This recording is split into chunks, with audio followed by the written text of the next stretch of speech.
Quand il y avait des fêtes traditionnelles, ces gens, ces créatures, venaient dans le village. Ils descendaient de la montagne. C'était peut-être des sortes d'hommes préhistoriques, des hommes, mais de nature un peu différente. Ils n'étaient pas grands. Mais en termes d'anatomie, ils nous ressemblaient. Excusez-moi, madame, mais les femelles avaient des seins très longs, pendant jusqu'ici. Et quand elles voulaient marcher, elles les mettaient derrière le dos, comme ça. Le visage était de forme un peu allongée, comme ça. Voilà, ça c'est notre histoire, notre tradition, tu comprends?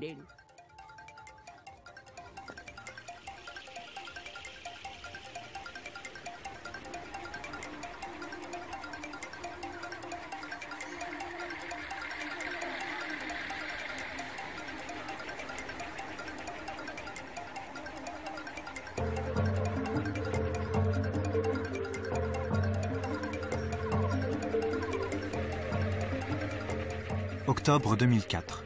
Une incroyable nouvelle fait le tour du monde. Une équipe australo-indonésienne de chercheurs annonce une surprenante découverte dans une grotte de l'île de Flores en Indonésie.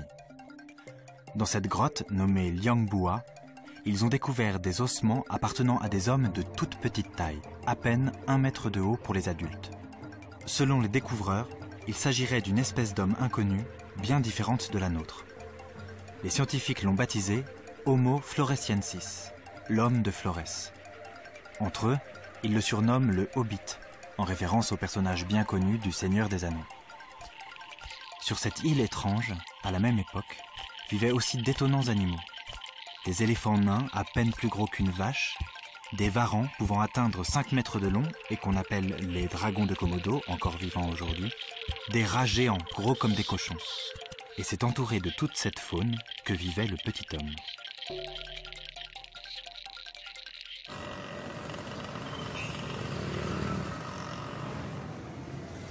Les dernières traces connues de cette nouvelle espèce d'homme remontent à 17 000 ans, autrement dit à une époque où l'homme moderne, notre espèce, avait depuis bien longtemps colonisé la planète.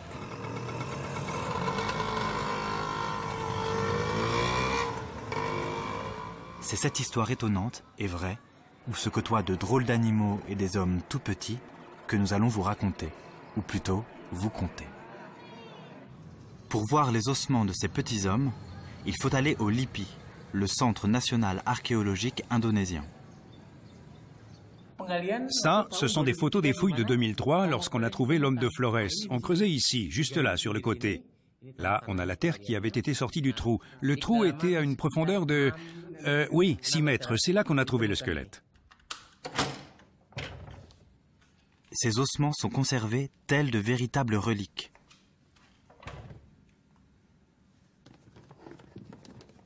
Et c'est avec la découverte de ce crâne-là que tout a commencé. Un crâne d'à peine 400 cm3, soit 3 fois plus petit que le nôtre. Donc, voyez, si vous regardez, cette découverte était, comment dire, quelque chose de spectaculaire.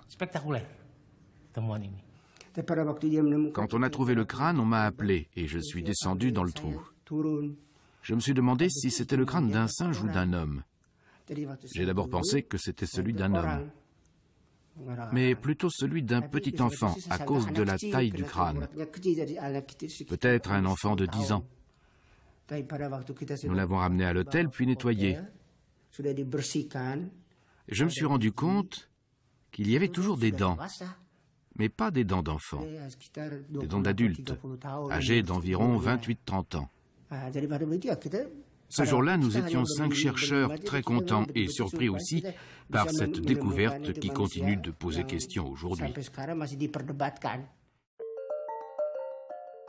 Ces os sont ceux d'un individu adulte, d'une femme d'à peine 1 mètre de haut, la taille d'un enfant de 6 ans d'aujourd'hui. Bien plus petite donc qu'une femme moderne. En fait, c'est tout à fait clair pour nous que ce crâne n'est ni celui d'un bébé, ni celui d'un enfant, ni celui d'un adulte mal formé. C'est celui d'un être normal, d'un adulte, d'un hobbit en fait. Hobbit, un petit nom bien pratique qui pendant longtemps a masqué une vraie question. S'agit-il d'une nouvelle espèce ou d'un homme moderne malade? Au cours des campagnes de fouilles qui ont suivi la découverte, des dizaines d'autres ossements appartenant à d'autres êtres de la même taille ont été exhumés dans cette grotte. Des fémurs, des tibias, des os du bassin. Après plusieurs années de polémiques entre spécialistes, un consensus semble aujourd'hui se dégager. Cet être n'est atteint d'aucune pathologie particulière, comme le nanisme par exemple. Ces os sont bien ceux d'une nouvelle espèce d'homme. Pourquoi? Pourquoi tu es si petit? Tu viens à peine d'être découvert. Et tu nous poses plein de questions. Tu nous crées plein de problèmes. On ne sait pas où te ranger. Il faut que tu attendes un peu. Le temps qu'on te trouve une place. Une place dans l'arbre généalogique de l'espèce humaine. Ce petit être est si différent de nous et des autres espèces d'hommes connues jusqu'à maintenant que personne ne sait ni d'où il vient, ni de qui il descend. Pourtant, avant l'arrivée de cette énigmatique créature, les paléontologues avaient quelques certitudes. Pour eux, l'histoire de l'homme est une longue série d'apparitions et de disparitions. Dans cet arbre généalogique, ou plutôt ce buisson, il y a parmi beaucoup d'autres l'australopithèque bien connu, Lucie, qui a vécu il y a environ 3,7 millions d'années. Suivi de tout un tas d'autres espèces, toutes apparues en Afrique, comme Homo habilis, Homo ergaster, puis Homo erectus, dont on retrouve les traces en Asie jusqu'à sa disparition il y a environ 80 000 ans. Entre-temps apparaît l'homme de Néandertal, qui disparaît à son tour il y a 28 000 ans. Quant à notre espèce, Homo sapiens, nous sommes apparus il y a environ 120 000 ans, toujours en Afrique, et nous avons colonisé la planète entière. Depuis la disparition de Néandertal, nous sommes censés être les seuls représentants du genre Homo sur Terre. De plus, pour les paléontologues, le cerveau a grossi au fil de l'évolution.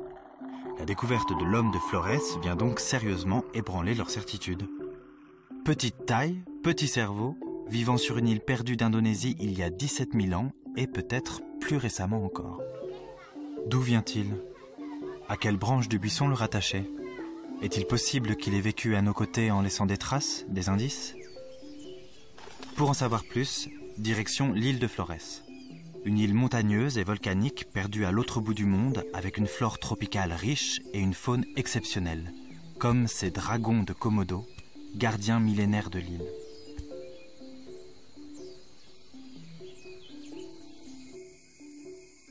Ici, les traditions sont encore bien ancrées dans la population. Les histoires de famille se transmettent oralement de génération en génération. De curieuses histoires d'ancêtres couverts de poils.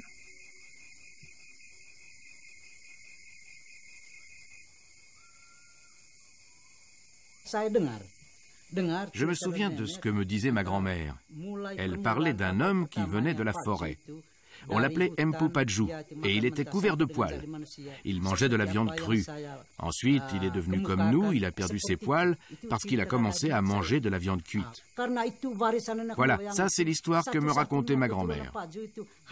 Cette histoire dans la famille, tout le monde doit la connaître. Tous les descendants doivent la connaître. Même si nous sommes nombreux, nous devons tous la connaître.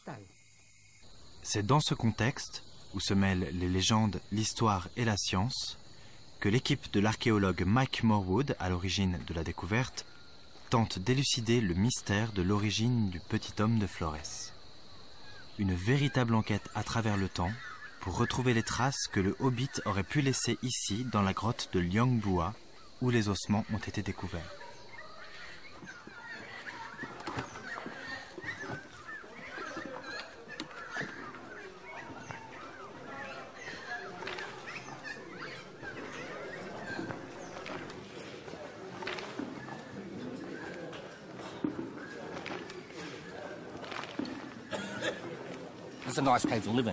C'est sympa de vivre là-dedans. Les autres, il y a des éboulis, des trucs, elles sentent mauvais, tout ça. Grâce à des circonstances particulières, cette grotte est un endroit idéal pour vivre. Il fait frais ici. Lianggua veut dire la grotte fraîche. Si vous allez là-bas, dehors, c'est plus chaud, ok? Et quand il fait frais là-bas, il fait bon ici. C'est un endroit agréable pour vivre, manger, travailler, dormir.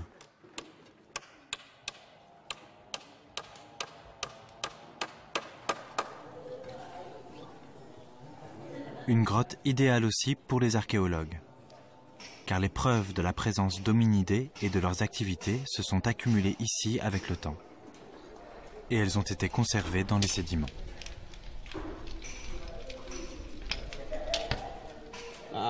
Si on creuse ici, on va arriver directement sous les sédiments.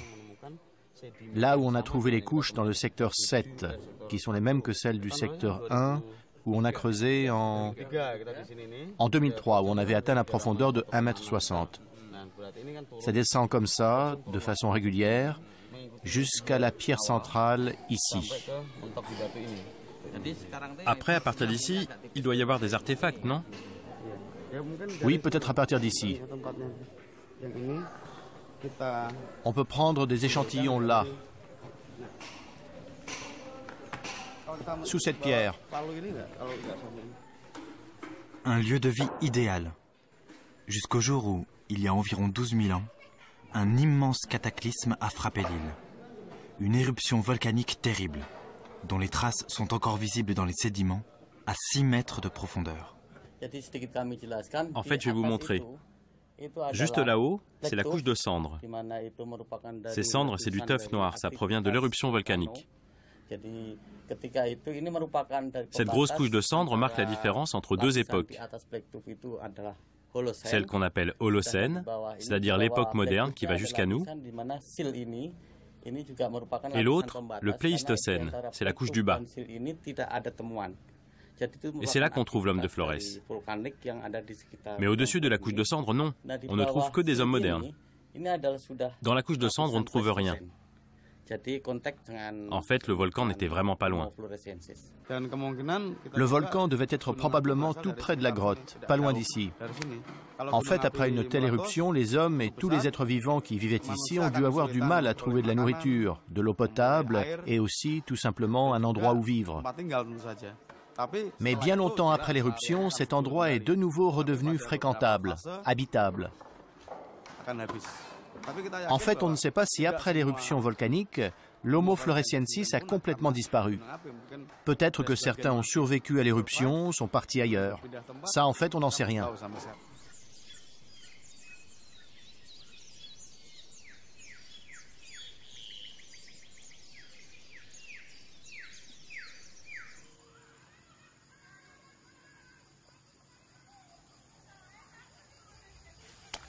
Mais depuis la terrible éruption volcanique, plus de traces matérielles des petits hommes dans la grotte, ni dans ses alentours, sur ces terres fertilisées par les volcans. Par contre, si l'on remonte dans le temps, autrement dit si l'on creuse encore plus profondément, on découvre d'autres indices, des artefacts, le plus souvent des outils, des pierres travaillées par des hominidés. On sait grâce aux datations qu'on a faites que la grotte était déjà là il y a 400 000 ans, dans le sous-sol. En fait, il y a 200 000 ans, la rivière qui coupe la vallée a ouvert la grotte. Ce matériau a été amené ici par la rivière il y a environ 200 000 ans et ce conglomérat contient des artefacts. Donc il y a 200 000 ans, on est sûr qu'il y avait déjà des hominidés vivant pas dans la grotte, mais aux alentours. Ça devait être probablement les ancêtres de l'homme de Flores. Mais il n'y a pas d'ossements là-dedans, juste des artefacts. Donc on est sûr qu'il y avait des hominidés là. Qui étaient ces hominidés? Les ancêtres de l'homme de Flores? Difficile de répondre, car pour l'instant, aucun os n'a été découvert en dehors de la grotte. Mais un peu plus loin sur l'île, dans le bassin de Soa, d'autres outils de pierre ont été découverts. Et là, surprise, ils sont vieux de 800 000 ans. En fait, on a des milliers d'artefacts maintenant. Si on creuse sur une échelle suffisamment grande, si on a de la chance, on aura, j'espère, des restes d'hominidés. Et je pense que ces hominidés seront les ancêtres de l'homme de Flores. Difficile donc pour l'instant de savoir à quelle branche de notre arbre rattacher ces petits hommes. Pourtant, grâce à la multitude de fossiles découverts depuis un siècle, Les paléontologues sont d'accord sur une chose, l'origine de toutes les espèces d'hominidés est en Afrique. Dans ce scénario, il y a environ 1,9 million d'années, le premier à sortir d'Afrique, c'est Homo ergaster. Il évolue au cours des millénaires, devient Homo erectus et migre vers l'Asie. On le retrouve jusqu'à sa disparition il y a environ 80 000 ans, y compris sur l'île de Java.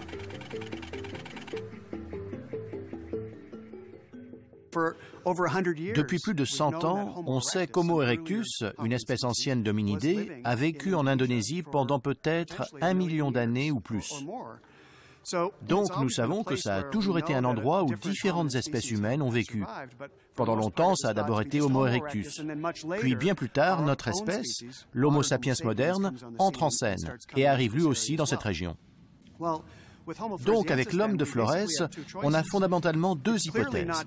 Il ne descend clairement pas de nous, sapiens, et nous ne descendons pas de lui. C'est un fait. L'une des hypothèses la plus évidente est qu'il s'agit d'un Homo erectus, d'un descendant nain d'Homo erectus. Une population ancienne d'Homo erectus déjà en Asie du Sud-Est aurait pu, peut-être aux environs d'il y a 800 000 ans, arriver à Flores. Et d'ailleurs, on a des outils de pierre qui témoignent de la présence d'hominidés ici à Flores il y a 800 000 ans. L'isolement et l'écosystème de l'île ont fait que les descendants de ces premiers migrants, avec le temps, ont rapetissé. Le résultat, 800 000 ans plus tard, c'est Homo floresiensis. Les Homo erectus étaient présents depuis bien longtemps sur l'île de Java. Seraient-ils donc les ancêtres du petit homme? Cela permettrait de lui trouver une place dans l'arbre généalogique. Pour en avoir le cœur net, retour sur l'île de Java en compagnie du géologue Tony Dubiontono.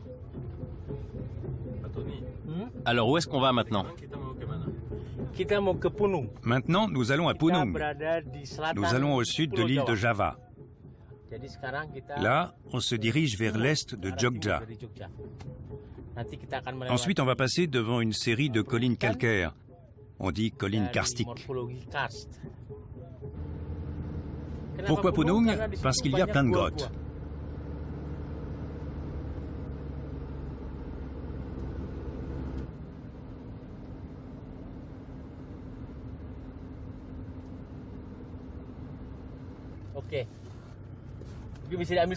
On va s'arrêter ici et tu vas pouvoir filmer.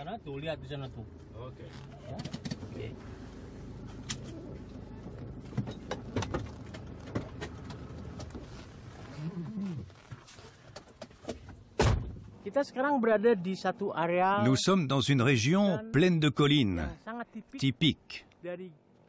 Ce sont des collines de fossiles marins qui forment toutes ces concrétions calcaires. Ça commence à Monosari jusqu'à Pacitan. Cette région, nous l'appelons la région des 1000 collines. Et il y a plein de grottes ici.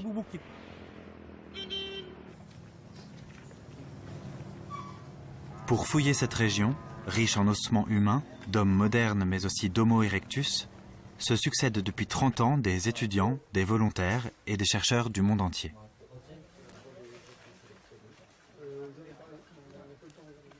Ils mettent au jour aussi bien des pierres taillées que des os.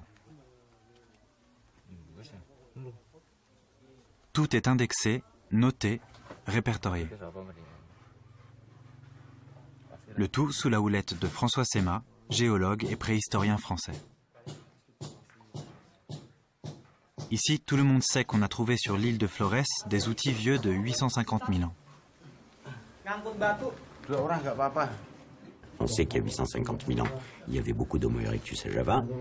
Si on retrouve des outils de 850 000 ans à Flores, on se dit c'était vraisemblablement Homo erectus.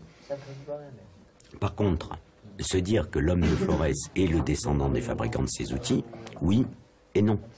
Si les gens sont passés une fois, ils peuvent passer plusieurs. Donc, de qui descend l'homme de Flores? Est-ce d'un habitant de Flores plus ancien? Éventuellement. Est-ce des fabricants des outils à 850 000 ans? Ou est-il le descendant d'hommes arrivés ultérieurement? On est dans le grand point d'interrogation. Impossible donc d'établir avec certitude un lien entre le petit homme et ses Homo erectus de Java. Autre difficulté, pour remonter la trace de ses ancêtres, le nombre d'îles. Car des îles, dans la région, il y en a beaucoup, des milliers. Les chemins d'accès sont donc multiples. Autre donnée qui vient brouiller les pistes, l'évolution du niveau des mers au cours des âges. Régulièrement, tous les 100 000 ans, il y a eu des cycles. Abaissement du niveau des mers, modification du contour des îles, du coup, possibilité de passage de l'une à l'autre, puis retour à une configuration d'archipel et ainsi de suite. Pourtant, les données géologiques le prouvent. Flores n'a jamais été rattaché à un continent, même au cours des périodes de glaciation où le niveau de la mer était plus bas de 120 mètres. Elle a toujours été une île. Comment alors y expliquer la présence de cette population si particulière?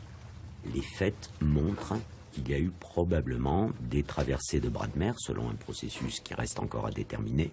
Est-ce que ce sont des paquets de mangroves flottantes qui se sont déplacés? Est-ce qu'il s'agit de traversées plus ou moins accidentelles? Certainement pas de navigation organisée, mais les faits sont là. Il est possible que certains courants favorables aient entraîné des migrations plus ou moins accidentelles vers l'île de Flores. Impossible de savoir avec précision par où les ancêtres sont passés. Une seule certitude, une espèce d'homme, on ne sait toujours pas laquelle, est arrivée, forcément par la mer, sur cette île reculée, isolée du reste du monde. Autre interrogation, si l'homme de Flores est aussi petit, quelle pouvait donc être la taille de ses ancêtres? Ils étaient sans doute déjà petits, pas autant que l'homme de Flores, peut-être 30% plus grand, et puis ils ont rapetissé. Et ils étaient aussi sûrement très primitifs.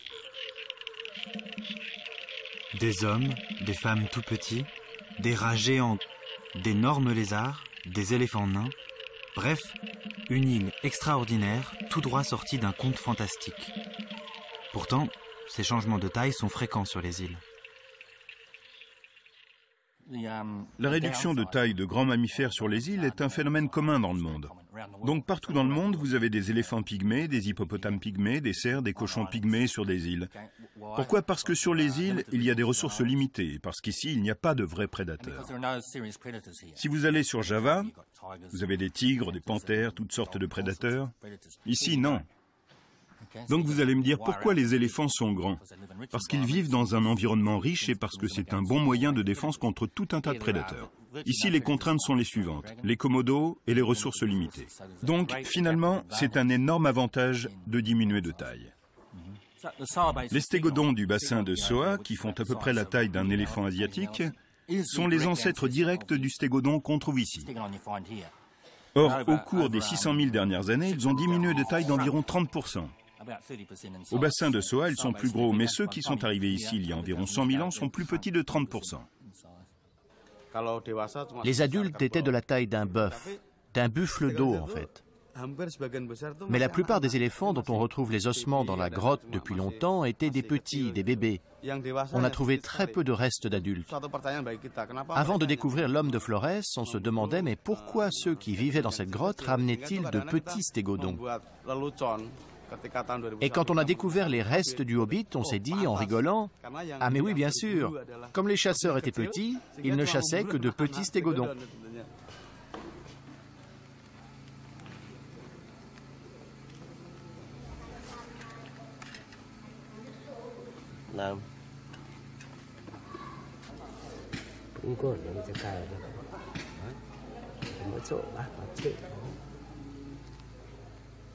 Dans la grotte, ce sont les habitants des villages alentours qui font office d'ouvriers. Après 3 semaines de travail, les couches supérieures de terre ont été déblayées et les couches intéressantes, celles contemporaines de l'homme de Flores, deviennent accessibles. Ce sont des milliers d'os d'animaux qui sont alors exhumés. Un long travail de collecte, de tri et d'identification commence dans la grotte et se poursuivra quelques milliers de kilomètres plus loin, à Jakarta.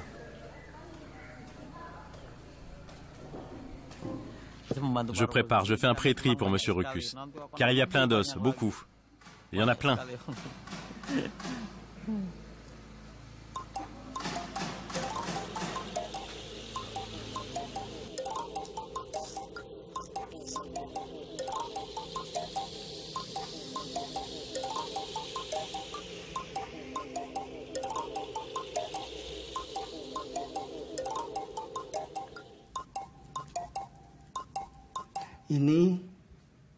Ceci est l'os d'une aile d'oiseau, d'un petit oiseau.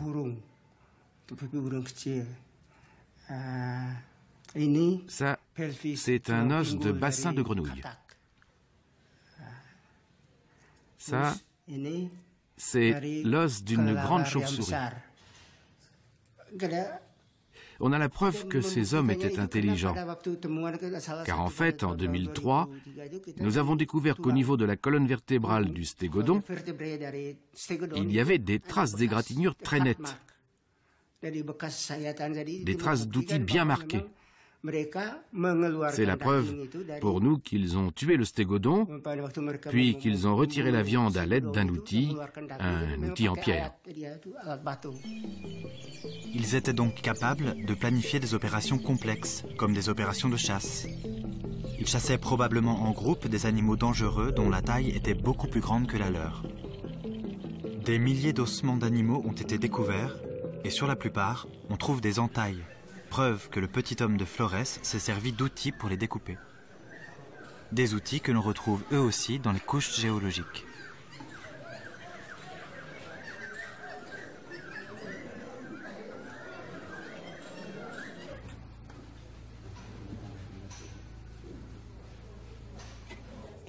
Voilà une pierre que l'Homo florescensis utilisait. Elle est encore assez sale. Je ne sais pas de quel type de pierre il s'agit. Ah si, ça c'est du tuff. Celle-ci est claire, un peu marron. Elle provient d'un éclat réalisé grâce à un percuteur, composé d'un autre type de matériau qu'on retrouve au cours du Pléistocène. La plupart de ces pierres sont toutes petites, à la différence des pierres qu'on trouve dans les couches supérieures, qui sont récentes. Probablement que ces pierres ont été conçues, taillées, pour couper, dépouiller la viande de grandes bêtes comme les komodos. Ils chassaient de petits éléphants, des bébés stégodons, et les découpaient. Voyez cette pierre comme elle est tranchante? Eh bien, par exemple, ils pouvaient se servir de cette partie-là pour couper, ou pour fabriquer des objets en bois. Ce serait bien de trouver des traces de sang de ces animaux que le Hobbit a chassés. Comme ça, on pourrait faire des tests ADN. Mais pour l'instant, on n'a pas encore réussi.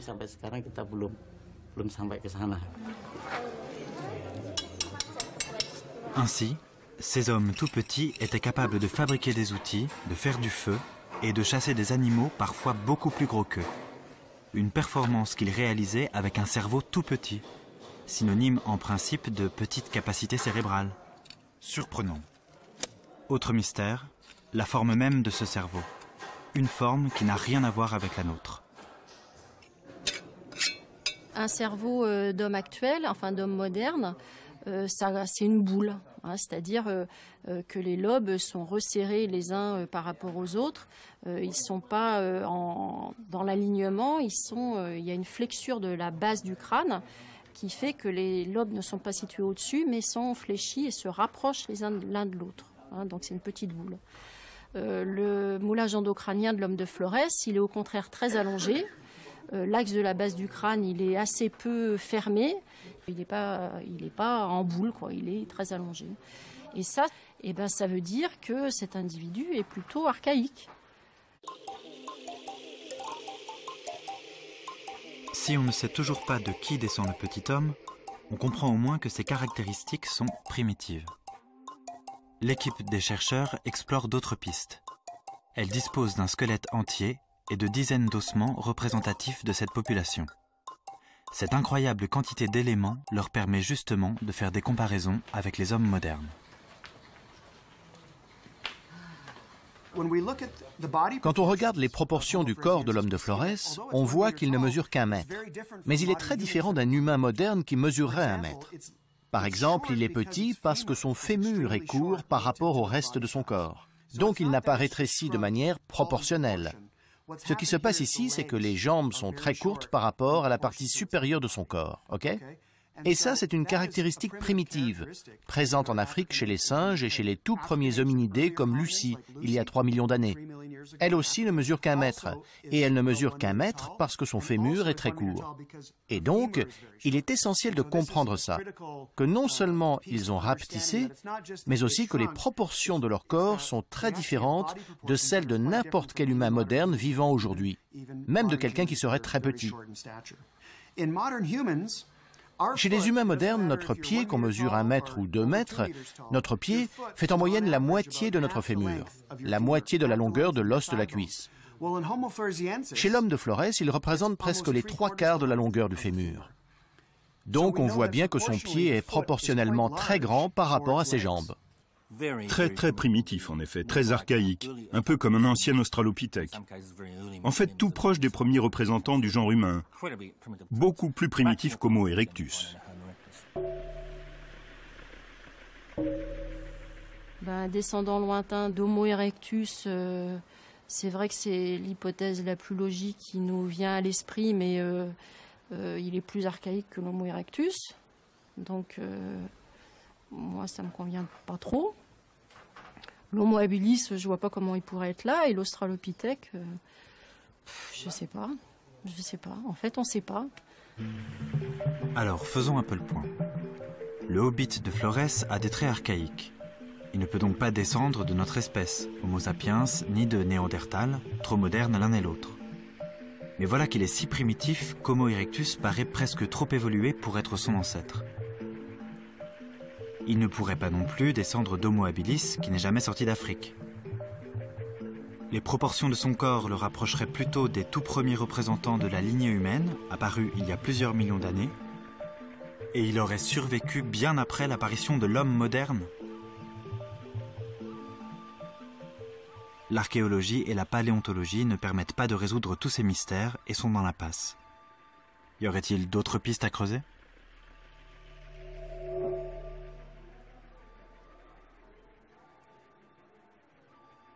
Faut tout tenter, hein. Là, c'est vrai qu'on est devant un tel mystère que toutes les pistes sont bonnes à suivre pour essayer de comprendre comment la raison de la présence de ces hominidés dans cette grotte. Donc, si l'apport des légendes est raconté par la population peut aider, pourquoi pas. Ces histoires, ces contes, viendraient au secours des chercheurs? Cela peut sembler curieux lorsqu'on a affaire à des scientifiques épris de rationalité. Il se trouve que sur Flores, les traditions sont vivaces.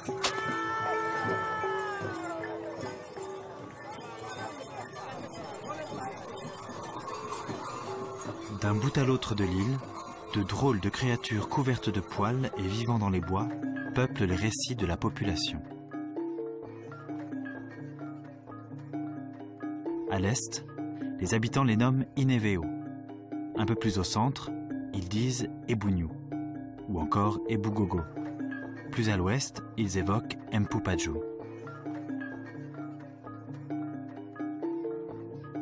Ces personnages, cela fait 30 ans que Gregory Force en entend parler dans son travail d'anthropologue sur l'île de Flores. Avec le temps, il est devenu spécialiste de la culture des habitants et de leur histoire. 10 ans avant la découverte, il notait dans les légendes locales l'évocation troublante de petits hommes couverts de poils et vivant dans les forêts alentours. Même si ailleurs sur la planète il existe d'autres légendes à propos d'êtres tout petits, sur l'île de Flores, elles prennent un tout autre relief. Je pense qu'il y a un lien possible entre la représentation paléontologique et la représentation folklorique locale, un lien qui mérite d'être étudié.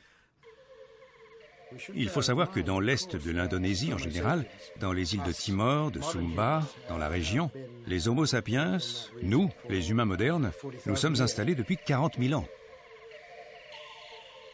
Il est possible, en d'autres termes, que l'Homo floresiensis et l'Homo sapiens se soient rencontrés sur l'île de Flores.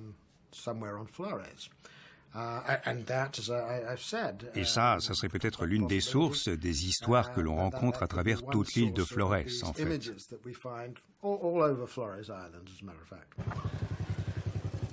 Dans les villages, c'est oralement que se transmettent les histoires de famille. Autour de la grotte de Liangbua, où la découverte a été faite, les habitants évoquent leurs ancêtres, un personnage qu'ils appellent Empu Paju.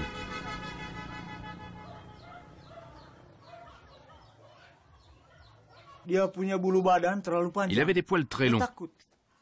En l'apercevant, deux filles qui étaient sorties du village dans la forêt ont pris peur.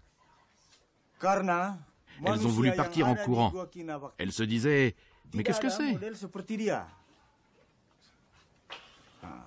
Pourquoi elles se disaient ça? Parce que les êtres qu'on rencontre dans la région ne ressemblent pas à ça d'habitude. Elles sont des êtres humains, elles sont normales.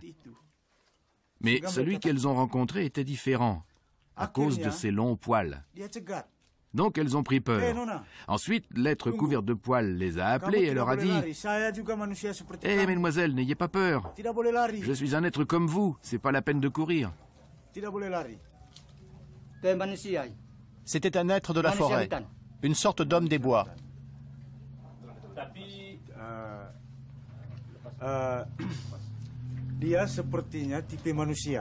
Dans notre histoire, ce qu'on appelle être des bois, c'est une créature primitive. Cette créature avait des poils très longs, car elle vivait dans la forêt.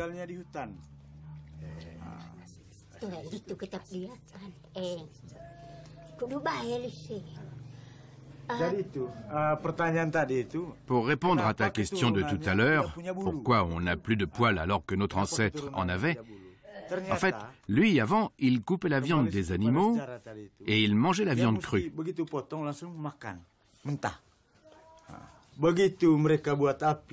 Je crois qu'à partir du moment où il a commencé à cuire ses aliments, il a perdu les poils.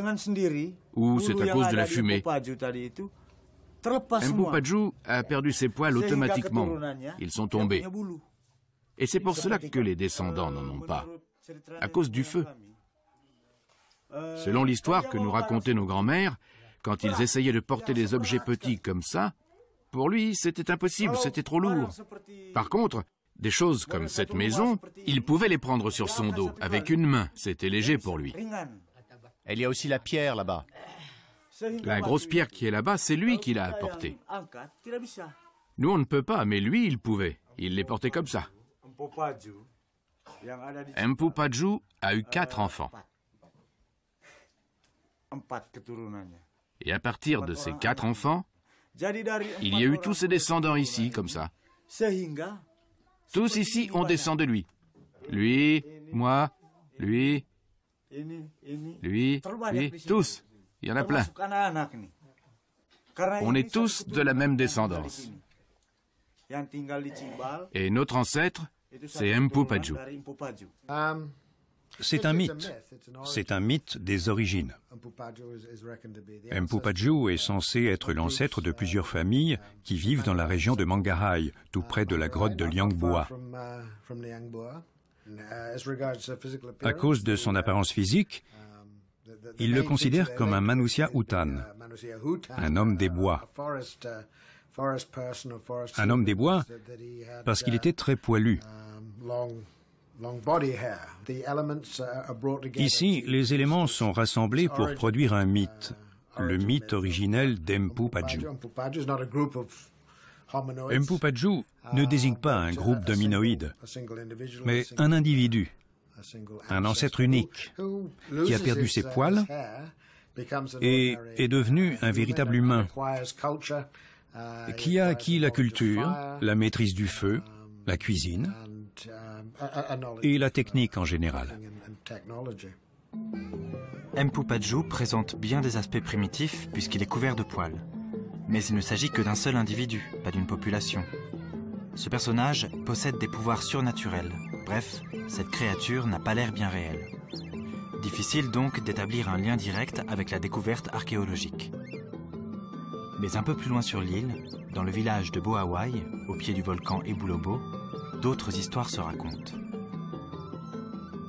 Ce ne sont pas des racontars, c'est notre histoire.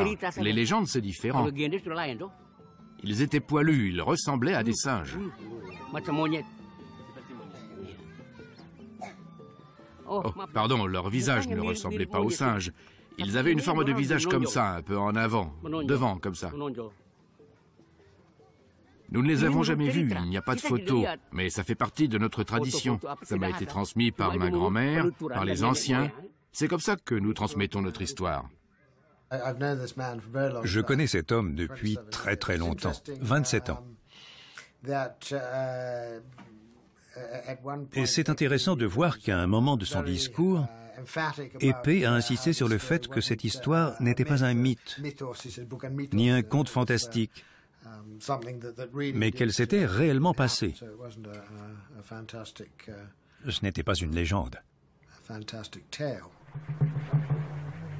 Étudiés par l'anthropologue, ces récits, en apparence banals, prennent une autre dimension. Et les ébou-gogo, ces étranges créatures, commencent à prendre corps grâce aux représentations que le chercheur a retrouvées.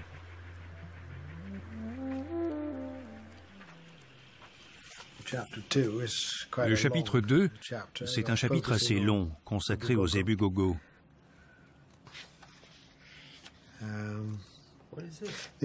Ça, c'est une sorte de reconstitution. Il existe des danses des ébou-gogo. L'image des ébou-gogo, telle que les habitants les décrivent, ne correspond pas du tout aux différents types d'esprits qu'ils imaginent. Tout d'abord, les ébou-gogo sont, ou étaient, des créatures qui, d'après l'histoire, vivaient dans un lieu bien précis. On raconte qu'ils ont disparu, contrairement aux esprits, qui, eux, sont immortels.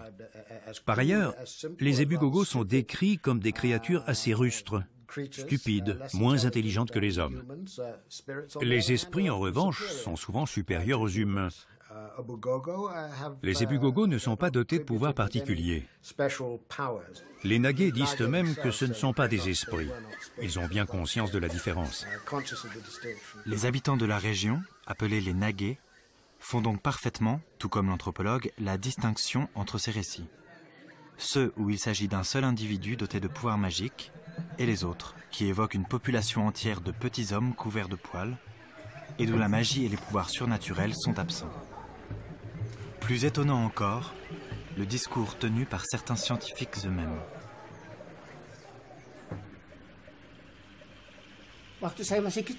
Quand j'étais petit, mes parents, mes grands-parents m'interdisaient d'aller jouer près de la forêt parce qu'il y avait des petits hommes dangereux. J'ai entendu dire qu'ils sont toujours en vie. Quand j'étais petit, j'entendais souvent leur voix à Bas-Java.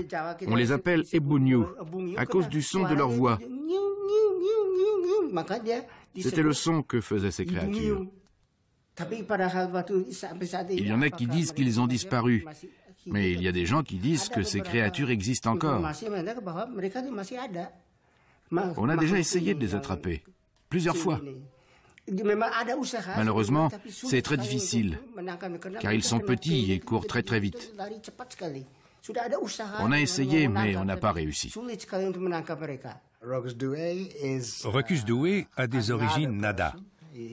Il est lui-même originaire de l'île de Flores. Et dans cette culture, comme chez les Nagé, il est autorisé de croire en ces choses-là. Alors que nous autres, occidentaux, en particulier si nous sommes cultivés, nous n'avons pas le droit d'y croire. Il y en a qui pensent qu'ils existent encore. C'est le cas de mon frère.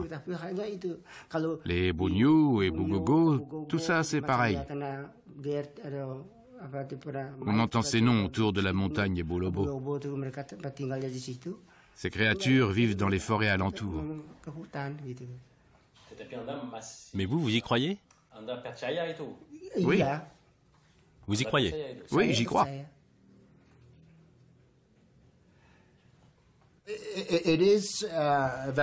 Il me semble très possible, très probable, que derrière ces récits, il y ait une expérience réelle de rencontre. Est-ce que ça pourrait être un petit hominidé qui pourrait encore exister sur l'île? C'est le genre d'hypothèse qui, à mon sens, devrait être prise en compte.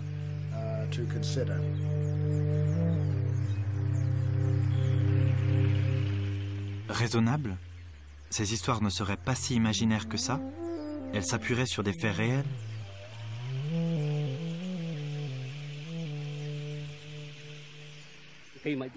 Les gens du village leur avaient donné des sortes de pagnes en feuilles de cocotier. Ensuite, ils y ont mis le feu. On ne sait pas s'il y en a qui sont partis.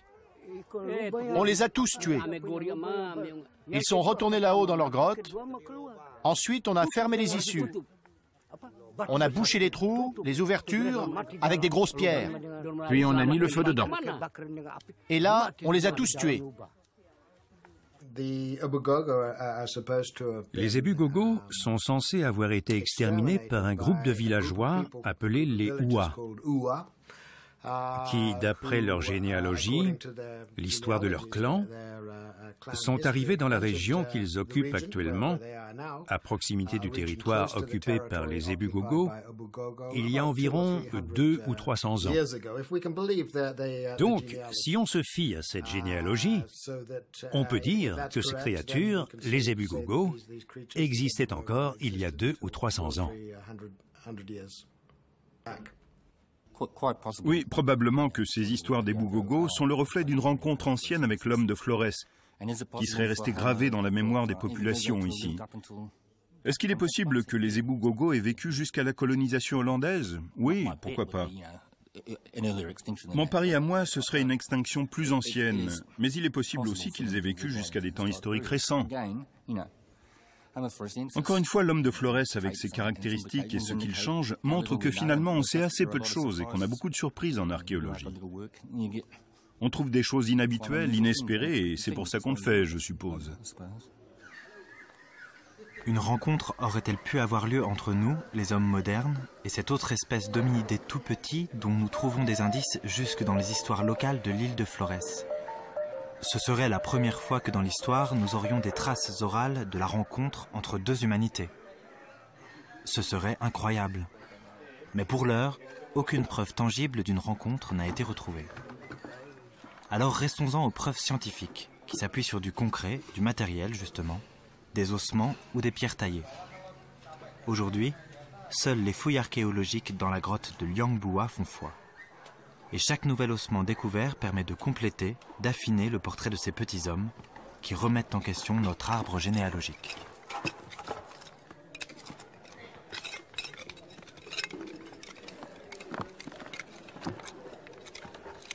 Je pense donc que même si la découverte de l'homme de Flores est récente, elle implique un changement radical dans le modèle communément admis de la sortie originelle des hommes en dehors de l'Afrique.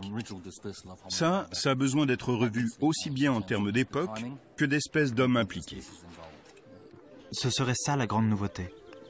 Une espèce d'homme serait sortie d'Afrique 1 million d'années plus tôt que ce que l'on croyait, c'est-à-dire il y a 2,9 millions d'années.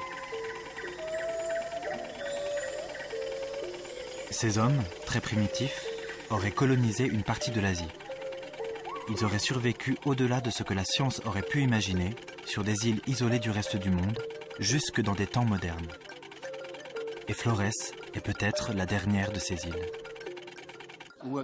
Les résultats des recherches que nous avons menées ici sont donc très importants. Je pense qu'elles aboutiront à un énorme changement de paradigme en paléoanthropologie, ce qui est très plaisant.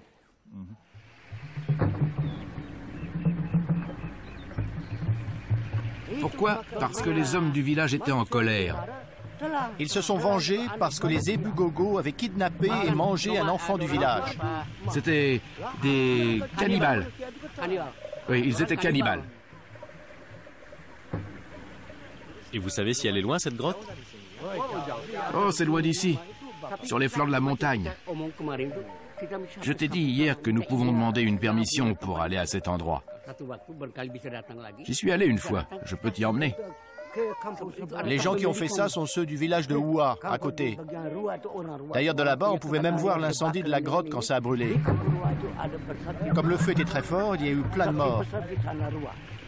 C'est les gens de Oua qui ont fait ça. On raconte qu'il y a eu des survivants et que certains ont été vus en train de se déplacer au nord du bassin de Soa. C'est le dernier témoignage qu'on ait à leur propos dans cette région. Donc ce serait intéressant de faire des fouilles dans cette grotte précisément où il est dit qu'ils ont été brûlés et de regarder s'il y a des couches archéologiques. On ne sait jamais. Qui aurait prédit ça il y a 10 ans?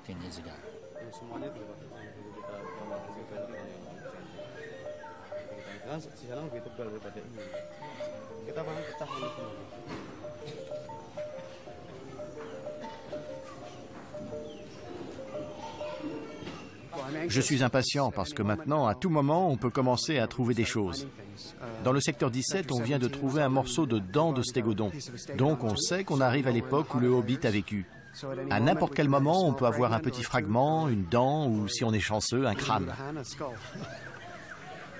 En attendant que les scientifiques fassent parler de futurs fossiles, les contes et les légendes continuent de se transmettre de génération en génération sur l'île de Flores. Une île qui garde au plus profond de ses grottes la mémoire de son fantastique et étonnant passé, où se croisent éléphants nains, dragons géants et de tout petits hommes.